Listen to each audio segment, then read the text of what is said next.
बिस्मिल्लाहिर्रहमानिर्रहीम। अस्सलामुअलैकुम। Crime bulletin के साथ मैं हूं सुंदस खान। शामिल करते हैं हेडलाइंस।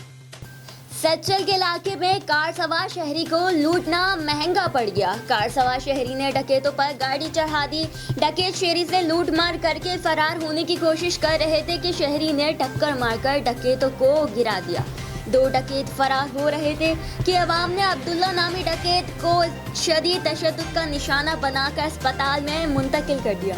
पुलिस ने मुलजिम को गिरफ्तार करके असलहा बरामद कर लिया। पतंग अवाम के लिए जानलेवा बन गई। कराची में पतंग का मांझा गर्दन पर फिरने से 2 अफराद की जान ले गया। लियाकताबाद पुलिस की लॉकडाउन के दौरान पतंग फरोख्त करने वालों के खिलाफ क्रैकडाउन। 3 दुकानदार गिरफ्तार। बड़ी तादाद में पतंगे बीमा मांझा बरामद कर लिया गया। मुलजिमान के खिलाफ मुकदमा दर्ज, तफ्तीश जारी। Kharadar police in action. 3 मुलजिमान गिरफ्तार। मुलजिमान गरीब और नादार लोगों में राशन की जाली स्लिप देने वाला, छालिया सप्लाई और स्मगल शुदा सिगरेट का व्यापारी भी शामिल था। मुलजिमान के खिलाफ मुकदमा दर्ज, तफ्तीश जारी। लॉकडाउन की खिलाफ वर्जी पर पुलिस की कार्रवाइयां जारी।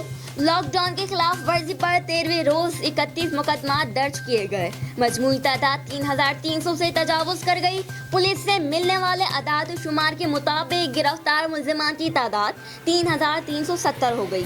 हैदराबाद और नजीराबाद में कोई मुकदमा दर्ज नहीं हुआ। मीरपुर खास में 6 अफराद गिरफ्तार और 3 मुकदमा दर्ज किए गए। लाड़काना में 22 अफराद गिरफ्तार, मुकदमा दर्ज कर दिए गए। फिलहाल इतना ही। मज़ीद खबरों और अपडेट्स के लिए विजिट कीजिए हमारी वेबसाइट csnlive.tv। इसके अलावा आप हमें फेसबुक और ट्विटर पर भी ज्वाइन कर सकते हैं। देखते रहिए CSN।